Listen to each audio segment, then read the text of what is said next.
Narasaraopet collector కార్యాలయంలో వికలాంగులు, దివ్యాంగుల పట్ల జిల్లా కలెక్టర్ కృతికా శుక్లా ఉదారత చూపారు.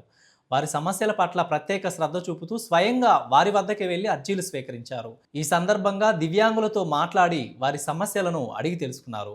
ఫిబ్రవరి 21న వెనుకొండలో నిర్వహించిన స్వర్ణాంధ్ర స్వచ్ఛాంధ్ర కార్యక్రమం సందర్భంగా తాము ముఖ్యమంత్రిని కలిసినట్లు వారు కలెక్టర్కి తెలిపారు. ఆ సమయంలో పెన్షన్ మరియు స్థలం కేటాయించాలని కోరినట్లు చెప్పారు.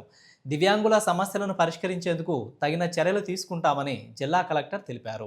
నా పేరు కుక్కముడి ప్రసాద్, పల్నాడు జిల్లా SC ST vigilance and monitoring committee మెంబర్ని, దళిత భోజన సంక్షేమ సేవా సంఘం రాష్ట్ర అధ్యక్షుడిని. ఈరోజు పల్నాడు జిల్లా గౌరవ కలెక్టర్ గారు కృతికా శుక్లా మేడం గారిని కలవటం జరిగింది. దీని యొక్క ప్రధాన ఉద్దేశం ఫిబ్రవరి నెలలో 21వ తారీఖున గౌరవ రాష్ట్ర ముఖ్యమంత్రి వర్యులు నారా చంద్రబాబు నాయుడు గారు వినుకొండకి స్వర్ణాంధ్ర స్వచ్ఛాంధ్ర కార్యక్రమానికి వచ్చినప్పుడు చిలకూరుపేట ఏఎంజీ సంస్థకు చెందినటువంటి ఆర్ఫన్ అమ్మాయికి 2 చేతులు కాళ్ళు లేవు.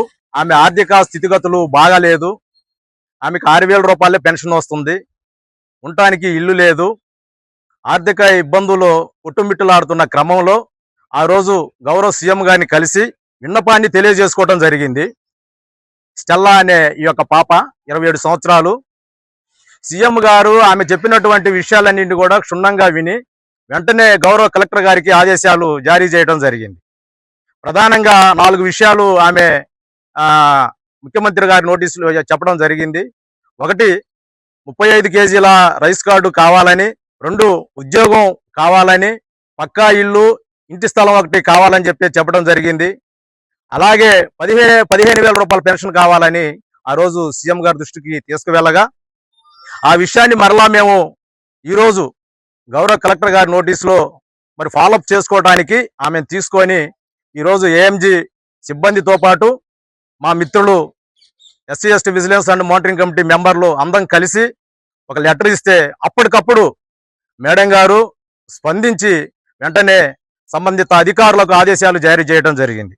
నా పేరు సుర్లా స్టెల్లా.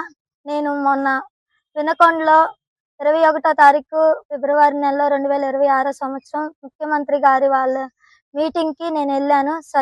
స్వరాంధ్ర కార్యక్రమానికి వెళ్ళాను. మా ఏఎంజీ సంస్థ నందు మా అరుణ్ కుమార్ డాడీ గారు, అలానే క్వీనీ మమ్మీ గారు నన్ను పెంచి పెద్ద చేశారు. 10 రోజుల పిల్లప్పుడు తల్లిదండ్రులు నేను ఇలా ఉన్నానని చెప్పేసి నన్ను హాస్టల్లో వదిలిపెట్టేసి వెళ్ళినప్పుడు కానుంచి ఇప్పుడు వరకు నన్ను ఇంటర్ వరకు నేను రెగ్యులర్ గానే చదువుకున్నాను. డిగ్రీ మాత్రం ప్రజెంట్ నేను డిస్టెన్స్ గా చేస్తున్నాను. కానీ ఇప్పుడు వరకు కూడా నన్ను ఎంతో ఆదరించి ప్రేమించి మమ్మీ డాడీ నన్ను ఎంతగా బాగా చూశారు. వాళ్ళ ప్రోత్సాహంతోనే నేను ఇలా బయటికి రాగలిగాను. నాకు అలానే వచ్చిన తర్వాత అక్కడ సీఎం ప్రోగ్రామ్ లో కూడా కలెక్టర్ మేడం గారు నేను వెళ్ళంగానే నన్ను చూసి చాలా బాగా స్పందించారు. నాకు ఉన్న అర్జీలన్నీ తీసుకున్నారు. తర్వాత సీఎం గారితో కల్పించారు. నాకు అప్పుడు ఎంత ఆనందం కలిగింది. మళ్ళీ ఒకసారి కలవాలని చెప్పి నాకెంత ఆసక్తి కలిగింది. అందుకని నేను వచ్చాను. నేను వచ్చి మేడం గారిని కలిశాను. ఇప్పుడు కూడా మేడం గారు చాలా బాగా రెస్పాండ్ అయ్యారు. నా పట్ల ప్రేమ చూపారు. అందుని బట్టి మేడం గారికి ఎంతో కృతజ్ఞతలు చెల్లించుకుంటున్నాను. Thank you.